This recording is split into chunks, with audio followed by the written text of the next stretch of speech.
पाठ्यक्रम बच्चों की आवश्यकता और आधुनिकता को देखते हुए अद्यतन करने के लिए राज्य सरकार प्रयास कर रही है। इससे संबंधित प्रमुख प्रयासों की चर्चा चाहता हूँ। और सर, ऐसा ही सवाल नारायण झा विद्यालय अध्यापक उच्च माध्यमिक विद्यालय करहरा बेनीपट्टी मधुबनी से है। उन्होंने भी ऐसा ही सवाल पूछा है। देखिए, स्किलिंग पे मेरी जितनी भी मीटिंग हुई हैं और उसमें मेरा ये रहा है कि बच्चे जो स्कूल में हैं, विशेषकर 9th 10th 11th and 12th, ये 4 क्लासेस के, इनको जो स्किल ट्रेनिंग है वह उनको देनी चाहिए। और इसके लिए हम लोग ये कर रहे हैं कि जितने भी उस स्कूल के निकट में जो ITI हैं, पॉलिटेक्निक हैं और इंजीनियरिंग कॉलेज हैं, हम लोग उसके साथ संबंध कर रहे हैं। संबंध पूर्व एक पत्र लिखा गया था, किंतु उसके बाद इस पर आगे की कार्रवाई नहीं की गई। तो हम लोग ITI, पॉलिटेक्निक और इंजीनियरिंग कॉलेज से इसको संबद्ध करेंगे और उसके बाद जितने भी बच्चे हैं वो अपने निकटतम जो ट्रेनिंग सेंटर्स हैं, जैसे प्लम्बिंग का, इलेक्ट्रिशियन का, फिटर का और मोटर मैकेनिक का, जितने भी स्किल हैं वह प्राप्त कर सकेंगे। तो बहुत सारे बच्चे हैं, हो सकता है कि इसको अपना कैरियर बनाना चाहें या स्किल का जो जानकारी के बाद वो उस स्किल में आगे काम करना चाहें। तो ये सब हम लोग स्किल ट्रेनिंग पर बहुत ज़्यादा जोर है और न्यू एजुकेशन पॉलिसी में भी इस पर है जी। तो हम लोग कल भी बैठक करेंगे, मतलब कल परसों में 2-3 दिन में बैठक करेंगे जी। और इस महीने हम लोग सभी को संबद्ध कर देंगे जी। जो विशेषकर 9th 10th 11th and 12th classes हैं। और देखते हैं 8th भी अगर सुझाव आता है 8th का भी, तो 8th से भी हम शुरू करेंगे जी। किंतु यह है कि सभी बच्चों को कोई ना कोई स्किल ग्रहण करना चाहिए जी। एक राष्ट्रपति पुरस्कार प्राप्त शिक्षिका है कुमारी गुड्डी, उत्क्रमित हाई स्कूल से हैं, बेलवा काशीपुर किशनगंज से। ये कह रही हैं कि बाला कक्षाएं जो कि छोटे छोटे बच्चों के लिए शिक्षा के क्षेत्र में एक वरदान है, उस पर विभाग द्वारा पहल कर पूरे विद्यालय में क्या लागू करवाने की पहल की जा सकती है? देखिए, बालक जो वॉल पेंटिंग है, तो मैं बहुत सारे स्कूल्स में जाता हूँ। हाल ही में मैं आरा में गया था, तो पूरा स्कूल पेंटेड था। मतलब सारे जहाँ बच्चे बैठे हुए थे क्लास में, चारों तरफ दीवारें पेंटेड थी। तो जहाँ जहाँ टीचर्स और हेडमास्टर ने रुचि ली है वहाँ पेंटिंग हो गया, और जहाँ जहाँ टीचर और हेडमास्टर मतलब ने रुचि नहीं ली है वहाँ नहीं हुआ। तो ऐसा नहीं है कि मतलब प्रोविजन नहीं है, पेंटिंग का प्रोविजन ही है। और अभी जो हम लोगों ने रिपेयर मेंटेनेंस का पैसा भी दिया है और पेंटिंग के लिए भी राशि दी है, उससे पेंटिंग हो सकता है जी। लेकिन फिर भी हम लोग एक टेम्पलेट सबको दे देते हैं कि किस क्लास में किस प्रकार का पेंटिंग होगा जी। तो ये हम लोग सभी को उपलब्ध करा देंगे कि छोटे क्लासेस में क ख ग ABCD, ये 1+1 1+2 ये सब होगा। क्लास 2 में क्या पेंटिंग होना है, क्लास 3 में क्या पेंटिंग होना है, क्लास 4 में क्या पेंटिंग होना है, और क्लास 5 मतलब 5th तक कम से कम जो क्लासरूम्स हैं या स्कूल की दीवारें वो पेंटेड होनी चाहिए। और बहुत सारे मैंने देखा है, अन्य राज्यों में भी मैं गया हूँ, तो जो महाअनुभवों के जो स्लोगन हैं, महात्मा गांधी जी के हैं और विवेकानंद के स्लोगन्स हैं, ये सारे विभिन्न स्कूल के दीवारों पे ये बिल्कुल पेंटेड रहती है जी। तो ये हम लोग कोशिश करेंगे कि एक टेम्पलेट बना के सभी स्कूल को सर्कुलेट करेंगे कि जहाँ जहाँ जगह हो कम से कम ये पेंटिंग करा दें जी। शुक्रिया सर। एक शिक्षक है पंकज कुमार, मध्य विद्यालय गजेंद्र बीघा हिलसा नालंदा से। ये कह रहे हैं कि आए दिन शिक्षा विभाग और शिक्षक गण के बीच स्कूल समय अवधि एक ज्वलंत मुद्दा बना रहता है।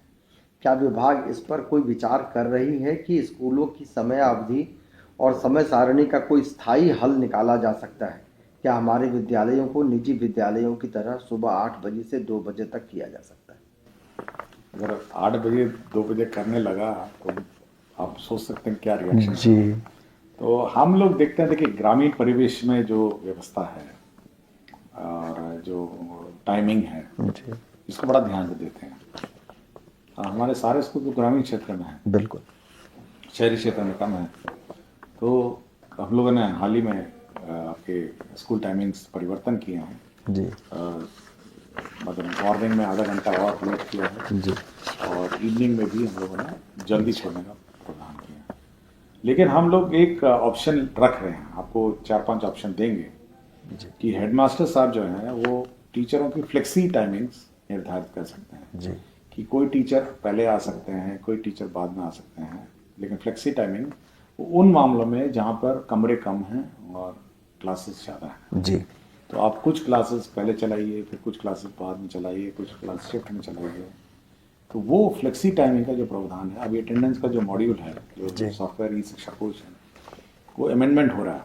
तो उसमें हेडमास्टर हर टीचर का निर्धारित कर सकेगा, ये टीचर 9 बजे से फलाना बजे तक जाएंगे, ये टीचर 8 बजे से फलाना बजे जाएंगे, ये टीचर 10 बजे से फलाना। तो वो स्ट्रैगर्ड टाइम टेबल Right. ये केवल उन्हीं क्लासेस के लिए है जहाँ पे कमरे कम हैं और क्लासेस ज़्यादा हैं। लेकिन जहाँ पे सभी कमरे भी हैं, क्लासेस हैं, मेरे ख्याल से एक रूपता ठीक रहेगी। जी एक पूजा बोस है, प्राथमिक विद्यालय जनक बाग कुलास बाग, कस्बा जिला पूर्णिया से। इनका सवाल है कि क्या सरकार आने वाले समय में पोशाक राशि के बदले पोशाक देने का कार्यक्रम कर सकती है। इस पोशाक के अंतर्गत पेंट, शर्ट, जूता, मोजा, टाई, बेल्ट, यहाँ तक कि सर्दी के मौसम में स्वेटर यानी फुल यूनिफॉर्म लाने की योजना कर सकती है, क्योंकि सरकार की तरफ से सबसे लाभकारी महत्वाकांक्षी योजना हर बच्चों के हाथ में ससमय किताब मिलने की योजना 100% सफल रही है। क्योंकि मैंने ऐसे देखा है कि कुछ बच्चों के माता पिता ऐसा करते नहीं। देखिए, हम लोग चाह रहे हैं कि जैसे प्राइवेट स्कूल में जब नई स्कूल और क्लासेस शुरू हो रही हैं, तो जो पहला दिन है, जी उसी पहले दिन में आपको पोशाक, किताबें, किट सब उपलब्ध हो जानी चाहिए, और किताबें भी सब की। तो अगले वर्ष से हम लोग इस पर योजनाबद्ध तरीके से काम कर रहे हैं। जी हम लोग कोशिश में लगे हैं कि जो पहला डे 1 जिसको होगा, तो बच्चे नए कपड़ों के साथ, नए पोशाक के साथ नए क्लास में दाखिला लें। लेकिन जहाँ तक कपड़े बना के उपलब्ध कराने की बात है, हम लोगों ने बहुत मंथन किया, इस पर बहुत रिसर्च हुआ और बहुत सारे इंस्टीट्यूट्स इस पर लगे रहे।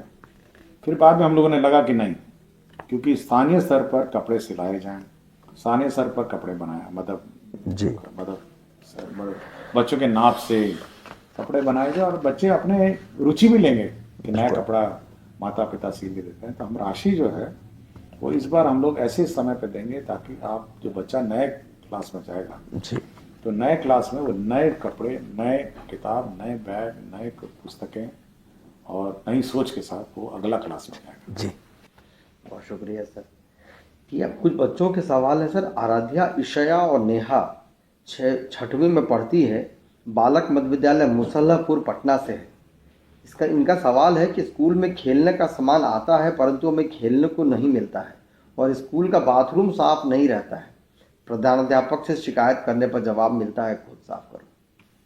देखिए, जहाँ तक खेलने की बात है, सामग्री है, इस बार हम लोगों ने कहा है कि 1 घंटे का क्लास हर रोज निर्धारित होना है। जी उसके 1 घंटे में आपको खेलना है, पेंटिंग करना है, या फिर डांस करना है बच्चों का, और या फिर अन्य जो करिकुलम है, जी वो 1 घंटे में आपको करना। म्यूजिक है, ये सब है, हर रोज है।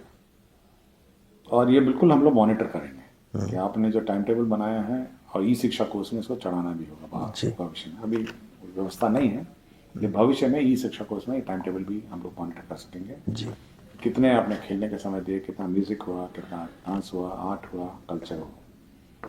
तो हम लोग का है कि जो एजुकेशन है ये बड़ा मतलब समावेशी एजुकेशन हो। जी केवल किताब पढ़ के या किताब का अध्ययन करके एजुकेशन ना हो, बल्कि बच्चे सभी कलाओं में निपुण हो। आर्ट है, क्राफ्ट है, कल्चर है, म्यूजिक है। और जहाँ तक बाथरूम की बात है, हम लोगों ने सभी टीचर्स को ये राशि दी है कि सफाई कर्मी रखे, वो सफाई नियंत्रण करें। तो ये शिकायत ज़रूर जगह जगह में मिलती है, और कभी कभी जो वेतन आगे पीछे हो जाता है जी सैलरी का, उसमें भी ये निरंतरता थोड़ी टूट जाती है। तो हम लोग कोशिश करेंगे कि समय पे ऐसे सफाई कर्मी को वेतन मिले और वो निरंतरण रूप से इस पर काम करें। जी सर। एक कक्षा 8 का छात्र है सुशील कुमार, राम मोहन राय सेमिनरी से है। शिक्षक पढ़ाने की बजाय खुद पढ़ने बोलते हैं और स्वयं दूसरे कामों में व्यस्त हो जाते हैं। देखिए, एक बार मुझे याद है, जी। मैं किसी बच्चों के से बात कर रहा था, जी तो मैं ऐसे पूछा कि आपके स्कूल में क्या चलता है। जी तो बिल्कुल यही बात बोला बच्चा ये बच्चे नहीं मेरे ख्याल से जी बच्चे ने सवाल पूछा है हाँ, सर। तो बच्चा बोला कि सर हम तो जाते हैं स्कूल में और तो उसने एक बड़ा टर्मिनोलॉजी बोला, मैं मेरे दिमाग में आज भी बैठा है। और मैं प्रभारी जिला सचिव भी रहते हैं, हम लोग जिले में जाते हैं। तो उसने बोला, मैंने कहा तो आप बैठे रहते हैं, टीचर क्या करते हैं? जी स्कूल में तो आप जाते हैं। एक शब्द बोला, तो वो बच्चे ने इजाज किया होगा, बच्चों ने ही इजाज किया कि बोला कि गपिस्टिंग करते हैं। तो शब्द मुझे गपिस्टिंग जो शब्द है ना, जी तो मैंने कहा ये गपिस्टिंग क्या होता है? तो बोला वो हम बैठे रहते हैं, वो गप लगाते हैं। मेरे ख्याल से ये बड़ा आपत्तिजनक है। देखिए बच्चा आता है, बच्चे और माता पिता बड़े उत्साह से आपको बच्चों को भेजते हैं, और जो शिक्षक हैं ये उनका दायित्व है कि वो बच्चे को मतलब शिक्षा दे, उसका भविष्य बनाए। मैं बार बार बोलता हूँ, हर फोरम में बोलता हूँ, बस उसका भविष्य बनाने का काम आपका है। अगर उस समय में आप गपिस्टिंग करेंगे, मोबाइल देखेंगे और इंटरनेट देखने बैठ जाएंगे तो थोड़ा अब ये बहुत कम संख्या है, मैं ये नहीं कहता कि बहुत लोग करते हैं, बट जितने भी टीचर करते हैं ये काम, वो मेरा उनका अनुरोध है कि भाई बच्चों को पढ़ाइए। जी और ज़्यादातर मैंने बहुत सारे स्कूल में मैं औचक जाता हूँ, ज़्यादातर स्कूल में बच्चे को टीचर लोग बड़े मेहनत से पढ़ाते हैं, जी बहुत मेहनत लगाते हैं। बट कुछ हैं जो गपिस्टिंग अभी भी मतलब करते हैं, जिसका मेरा अनुरोध है कि आदत छोड़ के आप बच्चों को पढ़ाएं। जी सर। एक साक्षी सिन्हा है, कक्षा 8 की बच्ची है, आर्य कन्या प्राथमिक विद्यालय नया टोला से है। उसका सवाल है कि स्कूल के बंद होने का समय निर्धारित समय 3:15 है, परंतु कई बार बच्चों के कम आने की स्थिति में स्कूल पर समय से पहले बंद करा दिया जाता है, और घर जल्दी पहुंचने पर अभिभावकों का प्रश्न होता है कि स्कूल जाने की बजाय कहीं और घूम रही थी क्या। देखिए अभी हम लोगों ने जो अटेंडेंस सिस्टम है, अभी एंट्री अटेंडेंस फोटो के साथ है जी। तो अभी 1 दिसंबर से एग्जिट अटेंडेंस भी फोटो के साथ है जी। मतलब जब आप बाहर स्कूल छोड़ के जाएंगे तब भी आपको फोटो खींचनी होगी जी। तो एंट्री और एग्जिट दोनों अब मॉनिटर होगा, पहले नहीं था। जी। तो हमको बार बार पूछे कि भाई ये मतलब एग्जिट एंट्री जो है वो बिना फोटो के कारण है, तो क्या हो रहा है? तो यही शिकायत है जी। तो इस बार एग्जिट अटेंडेंस भी फोटो के साथ है जी। तो मेरे ख्याल से ये शिकायतें कम हो जाएंगे सर। और समय भी मैंने निर्धारित किया 4 बज गया, बिल्कुल, 4 बजे, तो अब वो शिकायत नहीं होगी कि जल्दी बच्चे चले जाएं। सर एक सवाल है, शिवानी कुमारी है, 6वीं में पढ़ती है, बालक मध्य विद्यालय मुसल्लापुर की है। इसका सवाल है कि शिकायत पेटी में डाले गए शिकायत पत्रों को जांच के दौरान गायब कर दिया जाता है। इसका एक एसओपी बनाएंगे हम लोग जी। और एसओपी बना के इसका हम लोग जी। जो बाल सांसद है, बाल स्टूडेंट कमिटीज है, जी। इसको थोड़ा सुदृढ़ करेंगे। सुझाव आया है जी। और ये उनके समक्ष ये लोग कंपाइल करेंगे, फटाफ करेंगे। तो ये एक एसओपी इसका बनाना है। मेरी जानकारी में ये एसओपी नहीं है, और कैसे उसका डिस्पोजल होगा, कैसे उस पर विचार होगा, और फिर बच्चे को कैसे फीडबैक मिलेगा, इसका एक एसओपी हम बनाएंगे। इस सुझाव के लिए मैं धन्यवाद देता हूँ। जी बहुत बहुत शुक्रिया सर।